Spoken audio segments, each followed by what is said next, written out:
Hi Libra, welcome to Higher Source Tarot for your January 2021 mid-month tarot reading. This is for all Libra, Sun, Moon, Rising, and Venus. If you're new to the channel, I post new readings every Friday and then usually again on Monday and Tuesday. So if a reading doesn't resonate, you can always check back in a couple of days and watch a new reading. You could check a different part of your chart, or you could even watch an older reading if the title speaks to you in some way. The readings truly are timeless. And if you're new to the channel, I'd love to invite you to join us and subscribe. That will help you know if there are any announcements made on the channel and also when new videos are posted. Let's begin and get the messages for Libra, Sun, Moon, Rising, and Venus. What does Libra need to know? What advice do you have for Libra, please? All right, so we'll begin here with our tarot reading, and then we will do an Angel Answers Oracle card reading too. You begin here, your current situation is the High Priestess with the Death card. Your destiny here is the Six of Swords. The distant past, you've got the King of Pentacles. The more recent past, the Eight of Swords. Now coming towards you, you have the Hanged Man. You're represented as the Nine of Pentacles. The person or situation around you is the Fool. You got the Five of Cups in your hopes and fears, but the Page of Pentacles in the outcome. Now, okay, the bottom of the deck clarifiers. These are things that you need to know. That's more information to help guide you towards a positive outcome. So with the Moon, this can be a card of a very emotional kind of energy. It can also be about something being hidden, and you also have that with the High Priestess. So I feel like they're telling you to use your powers of discernment, use your intuition as your guide, and your higher self as your guide, because the Three of Swords is sadness and disappointment, but it's also about acceptance of that. Okay, so this is not a warning that this is coming. It's telling you about, it's encouraging you to use your higher self, so not the lower self, but connecting with the higher self to accept situations and let go of any limitations, any limiting beliefs, especially if there was something painful in the past, because you've got nice energy here and you're moving forward. So you've got here Scorpio, you've got water, Pisces, Cancer, Scorpio. You have here 4 major arcana. You've got Taurus here too. You've got Earth and, of course, air. So the High Priestess comes in and, she's a religious figure. She holds the book of the Torah in her lap, the laws of the universe in her lap. Okay, she's being divinely guided. It's you being divinely guided.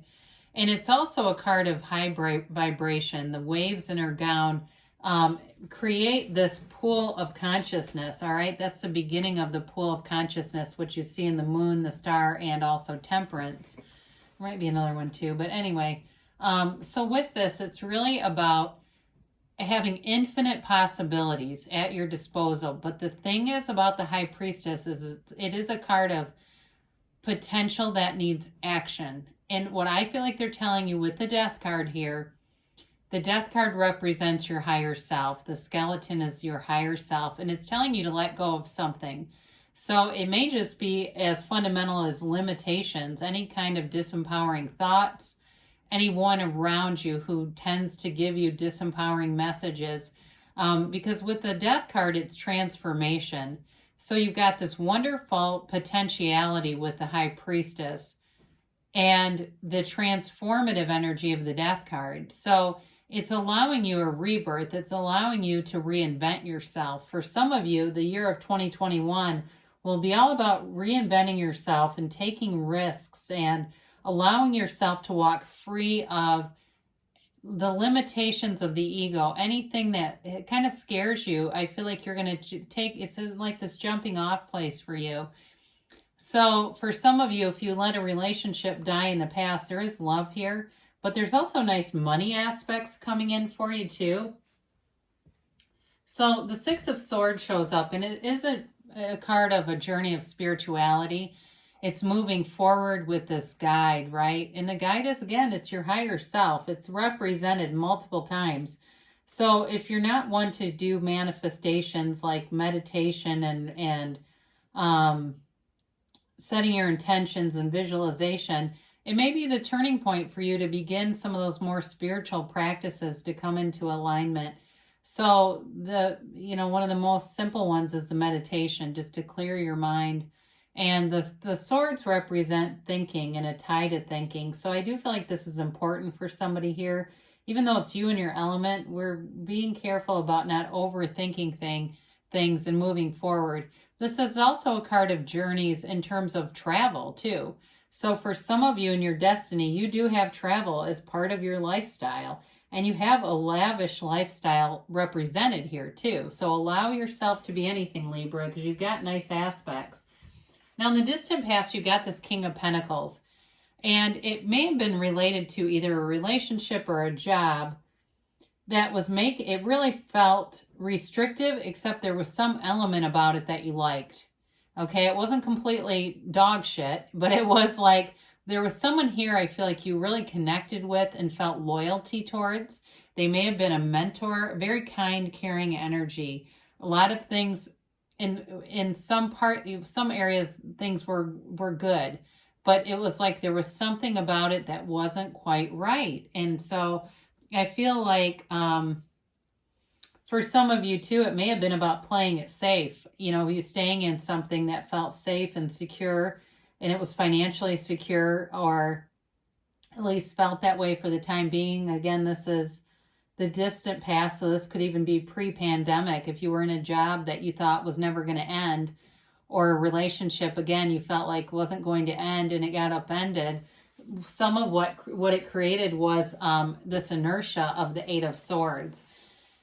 And our mind can become like this hammer that's just wildly swinging, right? Throwing out all these thoughts, and it creates a lot of shame and guilt, which is what is represented by this puddle. This is not the seat of consciousness. It's feelings of disturbance, and it's also feeling tied to a situation, not feeling like you can't walk free, but really you can, because you create your own reality. Everything is you pushed out. So whatever you see around you, you're the cause and that's the effect, okay? So be aware of that, because this is really a limitation. It's a self-imposed prison. And so for some of you, it may have been this ping pong match in your mind of not knowing what to do and needing to go free. But what shows up here is then the Hanged Man. So for some of you, maybe even went to a therapist, or you went to some kind of a spiritual counselor to change your perspective. The Hanged Man is surrendered to win, and it's, very different energy from the Eight of Swords. I would not read this as stagnant energy at all. Okay, sometimes there may be things on YouTube which are not true to the card, and it's nothing against anyone. But the Hanged Man really allows you to move forward, because it allows you to see things differently and to see that you are really the true source of everything. So the Hanged Man changes this perspective, and this, like I said, can be the card of a counselor, a teacher, an artist, a poet. So maybe you're reading things by the poet Rumi, and it lifts your vibration and it allows you to move forward. Now, this card is often associated with the number 4 because of the way his legs are. The Dancer of the Tarot of the World is also associated with 4. So for some of you, it could be 412, it could be 421. Something like that, if it's relevant to you, is meaningful then.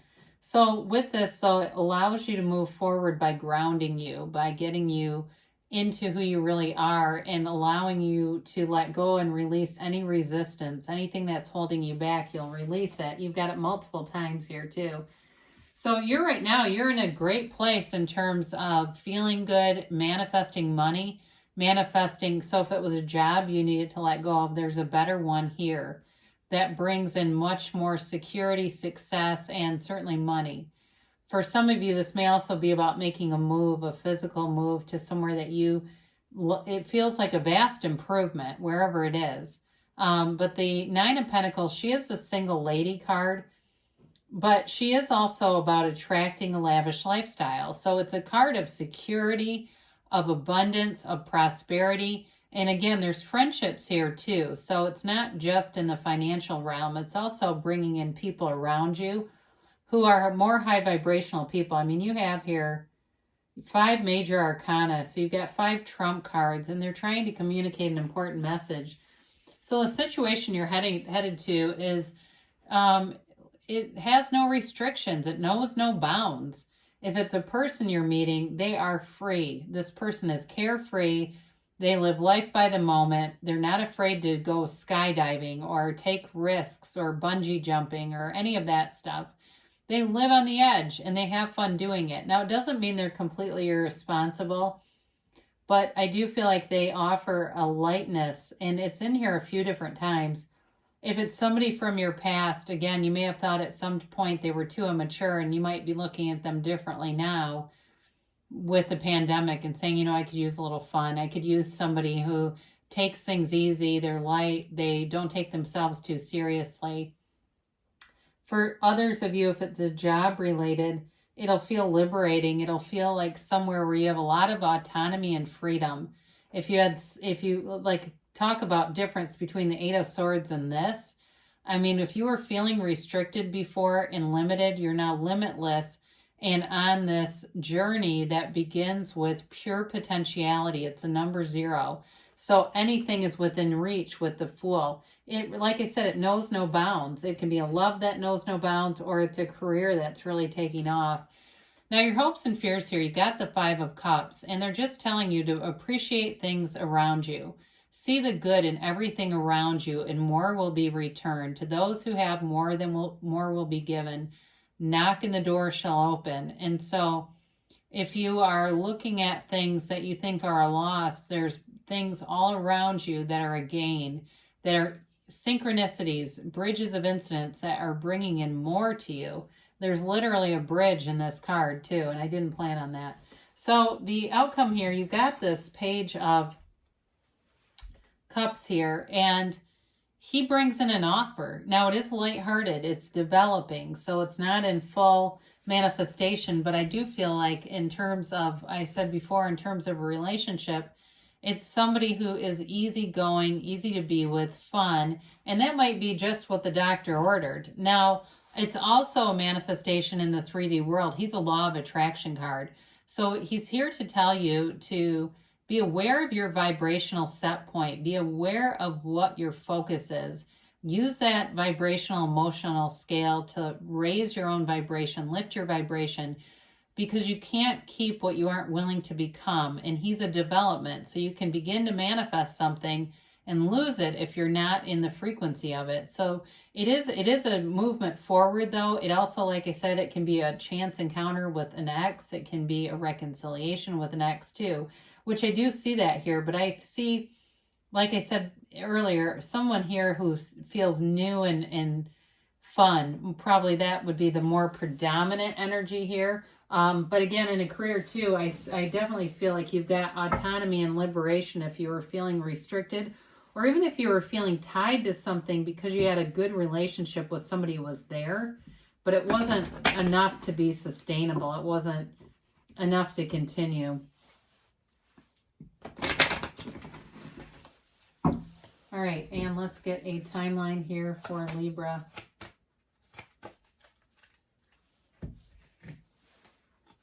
And a yes, no, maybe. All right, you have the situation will improve. So we must die to be reborn. You've got a rebirth here. And it's like I said, it's reinventing yourself. It's moving forward, reinventing yourself. You've got improving health. So if there's something here in terms of health, you are being revitalized right now. This can also too be about diet too, by the way, and letting go of anything. So the Death card could relate to that. They do say let go, as I was saying, letting go. I love this. So let go of old ideas. The results are nil, right? It's about allowing yourself to be anything. Allow yourself to be beautiful, Libra. And you've got take action. So there's a lot of potential here with the High Priestess, but you have to apply action to it to get it to grow. So meditate, quiet your mind, and allow that inspired energy to come in, and you'll take the inspired actions. You've got a yes, okay? They're just reminding you, you create your own reality. You are the center of your universe. You can have, do, or be anything. I love you, Libra, and I'll be back again soon.